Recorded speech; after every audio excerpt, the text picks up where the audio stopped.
Hello students, आपका स्वागत है हमारे YouTube channel math by R K Sain पर। आज हम टॉपिक करेंगे दिक् अनुपात, जो कि इम्पोर्टेंट है और दिक् कोसाइन के ऊपर निर्भर है। तो दिक् अनुपात को हम इंग्लिश में बोलते हैं डायरेक्शन रेशियो।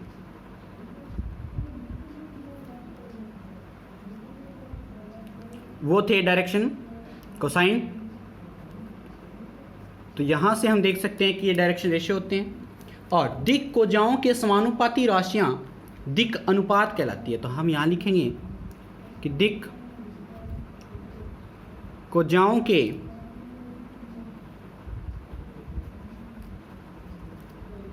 समानुपाती राशियाँ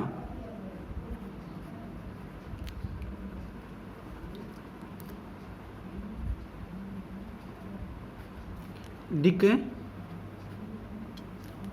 अनुपात कहलाती है।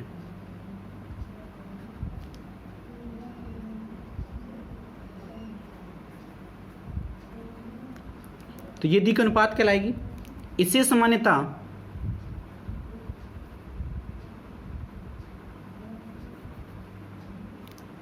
ABC द्वारा लिखा जाता है,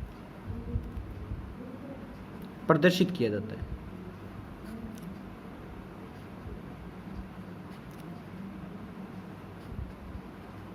तो ये चीज़ है। इसे हम क्या लिखेंगे? L बटा A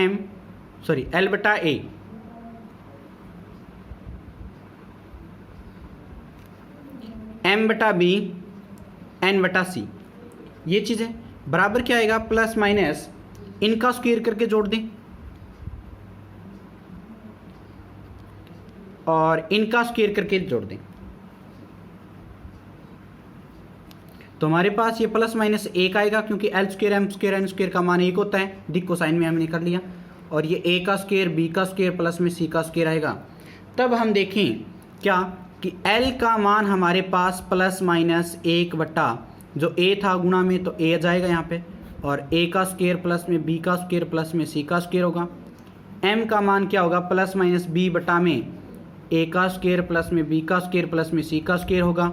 और N बटा में क्या होगा?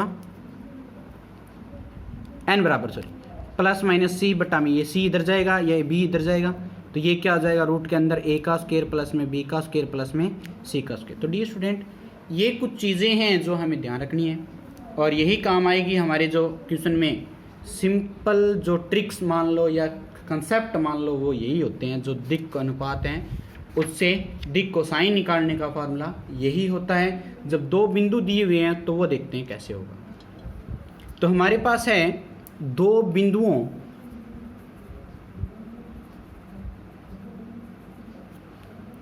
P है x1 y1 z1 तथा Q है x2 y2 और z2 को मिलाने वाली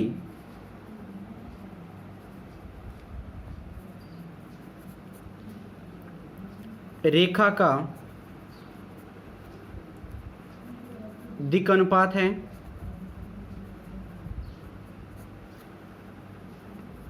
x2 minus x1 y2 minus में y1 और z2 माइनस में z1, ये हैं। और दिक् कोजाएं क्या होगी?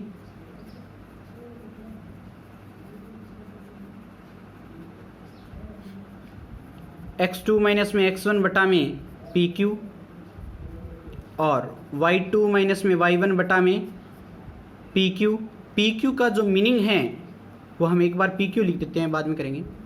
z2 माइनस में z1 बटा में PQ। तो यानी कि यहाँ जो PQ होगा वो रूट के अंदर क्या होना चाहिए?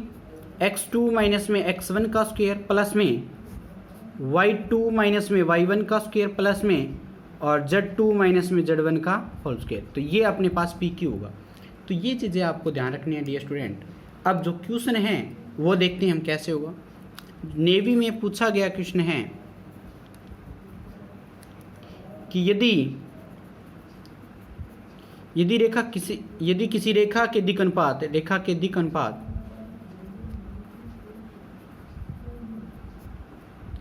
2 माइनस 6 और 3 हो तो दिक् कोजाएं क्या होगी?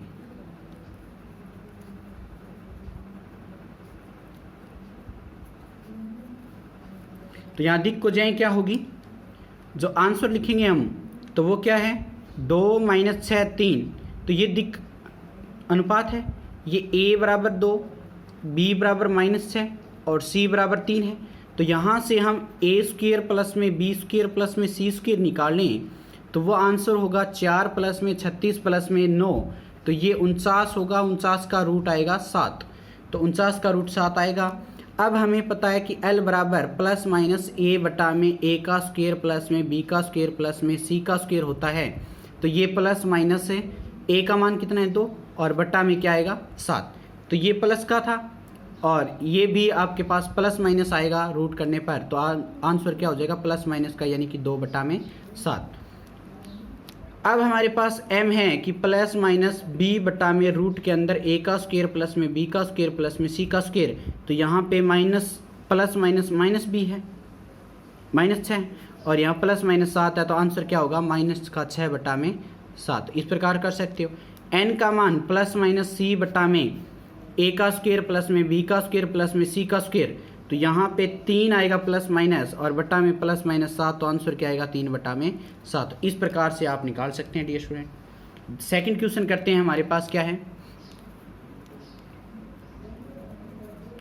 यदि 0 है यानी मूल बिंदु है 0 0 0 तथा P आपके पास 1 2 3 हो तो रेखा OP जो आपके पास दी गई है कि दिक् कोजाएं ज्ञात करनी है कि दिक् कोजाएं ज्ञात कीजिए।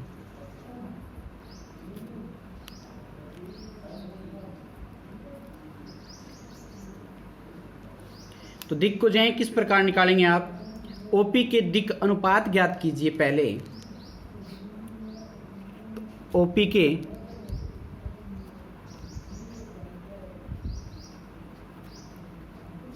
दिक् अनुपात ज्ञात करने।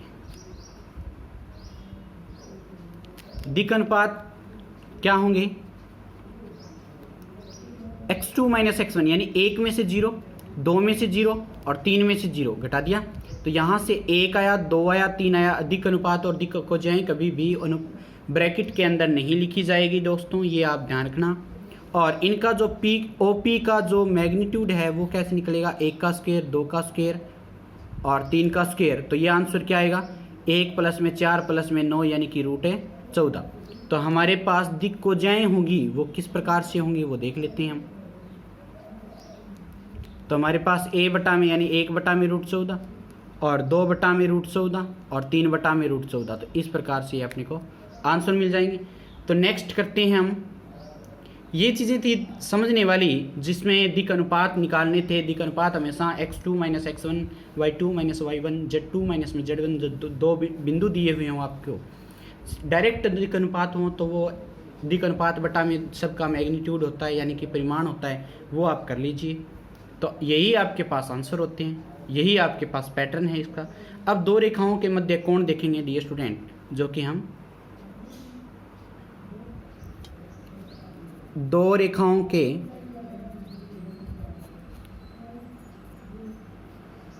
मध्य कोण।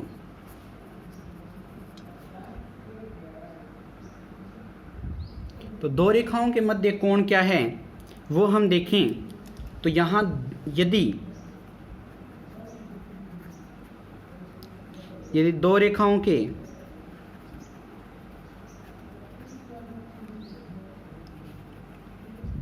दिक् अनुपात क्रम से कितने हैं?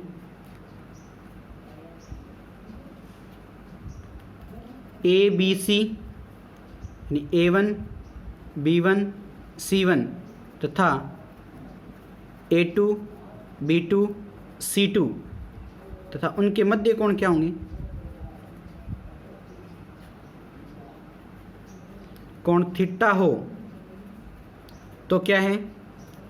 कोस थीटा बराबर A1 A2 प्लस में B1 B2 प्लस में C1 C2 बटा में क्या आएगा? A1 का स्क्वायर प्लस में A2 का स्क्वायर प्लस में सॉरी B1 का A1 का स्क्वायर B1 का स्क्वायर और C1 का स्क्वायर, रूट के अंदर आएगा A2 का स्क्वायर B2 का स्क्वायर प्लस में C2 का स्क्वायर, इस प्रकार से मिलेगा। नोट करने वाली बात क्या है,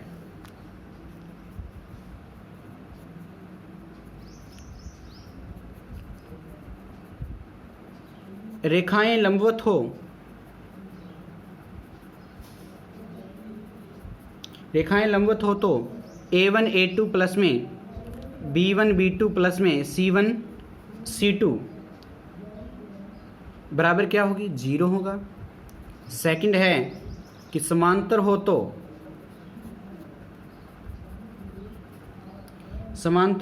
A1 बटा में A2, B1 बटा में B2 और C1 बटा में C2 होगा। और जो हम क्वेश्चन करने जा रहे हैं वो क्या है वो देखते हैं। रेखा आपके पास x माइनस में 1 बटा में 1 बराबर y माइनस में 0 बटा में 2 और z माइनस में 3 बटा में 1 तथा x माइनस में 2 बटा में 2 बराबर y माइनस में 1 बटा में 2 और z माइनस में क्या है, z प्लस में 1 बटा में आपके पास है 1 है।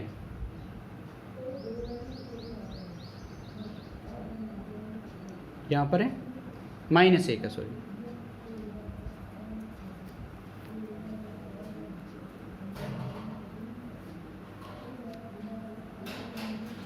तो डी स्टूडेंट, इस प्रकार आपको दिया हुआ है। अब के मध्य कोण देखना है।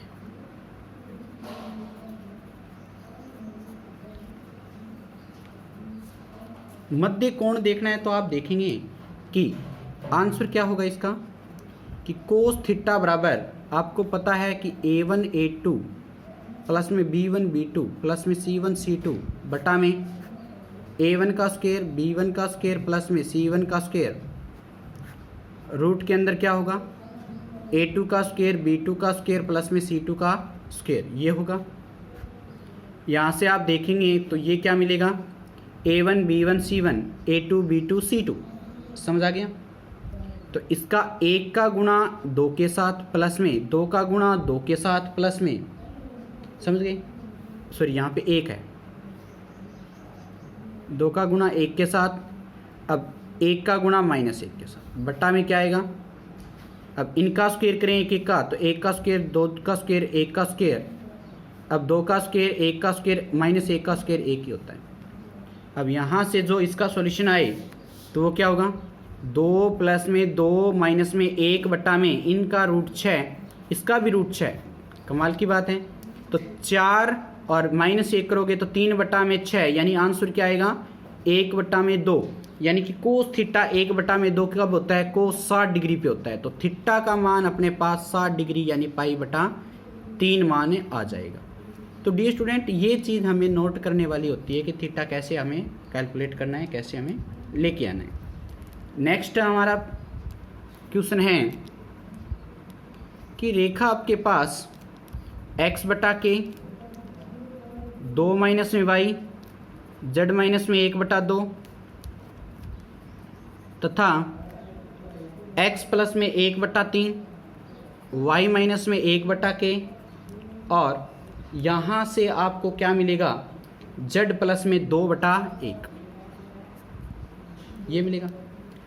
अब जो हम देखने जा रहे हैं तो वो हमारे पास सॉल्यूशन है कि लंबवत है। तो ये क्या है, लंबवत हो, लंबवत हो तो k का मान क्या आएगा, बिल्कुल जायज़ बात है, यानी कि ये लंबवत है तो हमें बताना है कि k का मान है क्या आएगा। तो हम ये नोट करेंगे कि k का मान क्या आना चाहिए। तो देखा जाए तो हमारे पास A1 का मान कितना है k,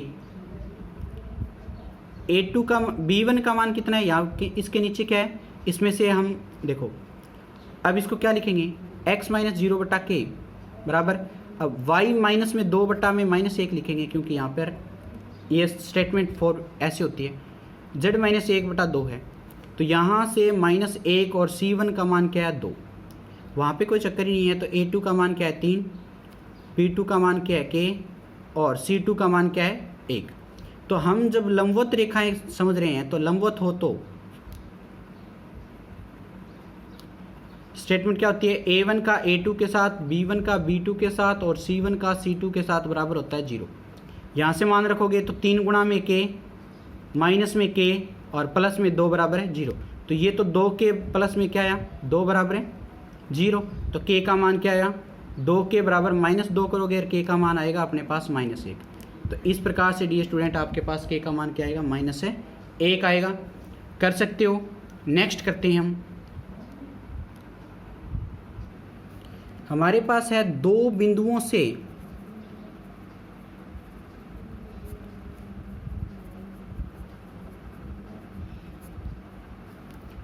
से गुजरने वाली रेखा का समीकरण। तो हम यहाँ नोट करेंगे कि दो बिंदु हैं हमारे पास। ए मान लिया x1 y1 z1 माना कि बी मान लिया x2 y2 z2। इसका कार्तीय रूप है वो क्या होगा, कार्तीय रूप है x माइनस में x1 बटा में आएगा x2 minus x1, y minus में y1 बटा में y2 माइनस में y1, z माइनस में z1 बटा में क्या आएगा z2 माइनस में z1। तो इस प्रकार तो ये कार्तीय रूप होगा। सदिश रूप क्या होगा,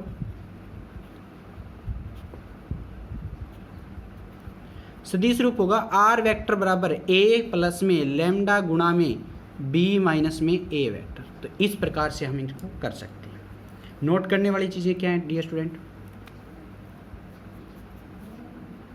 एक नंबर है एक्स एक्सिस रेखा का समीकरण।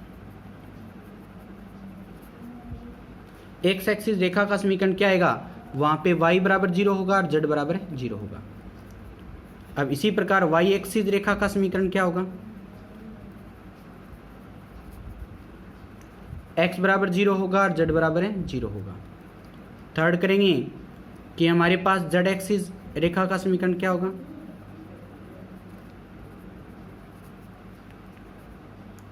x बराबर 0 होगा और y बराबर 0 होगा। फोर्थ करेंगे तो एक्स वाई तल में रेखा का समीकरण क्या होगा,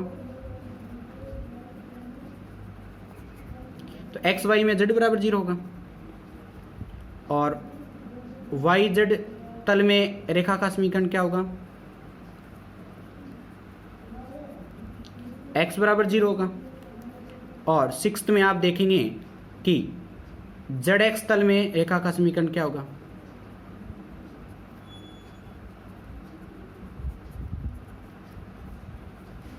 y बराबर 0 होगा। तो ये कर सकते हैं हम।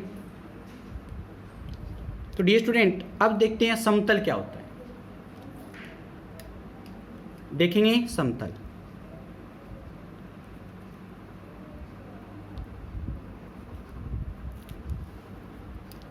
समतल, सपाट तल को समतल कहते हैं। सपाट है तल को समतल कहते हैं, जिसकी लंबाई व चौड़ाई अनंत हो एवं मोटाई नगण्य है।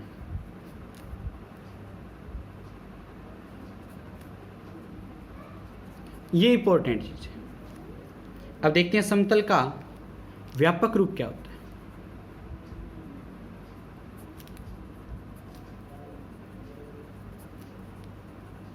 समतल का व्यापक समीकरण स्टूडेंट ए एक्स प्लस में बी वाई प्लस में सी जेड प्लस में डी बराबर क्या होता है 0, जहां ए बी सी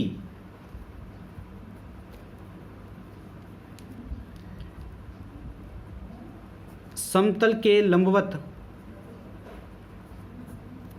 रेखा के दिक् अनुपात हैं।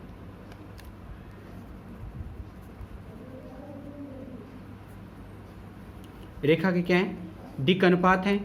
अब देखते हैं सेकंड, समतल का लंब रूप।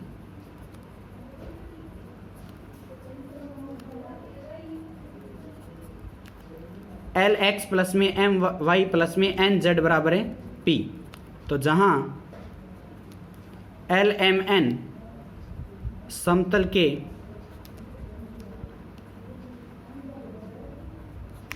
लंबवत रेखा के दिक्कोजय हैं, लंबवत रेखा के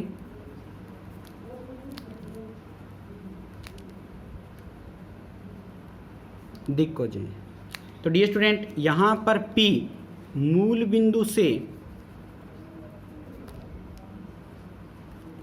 लंब की लंबाई है। तो ये हम नोट करेंगे। तो डियर स्टूडेंट, आज के लिए इतना काफ़ी है। जिस स्टूडेंट ने इस चैनल को सब्सक्राइब नहीं किया है वो सब्सक्राइब कर लें, बेल आइकन को प्रेस करें ताकि नेक्स्ट वीडियो का नोटिफिकेशन आपको बहुत ही जल्द मिल जाए। आज के लिए थैंक यू। जय हिंद, जय भारत।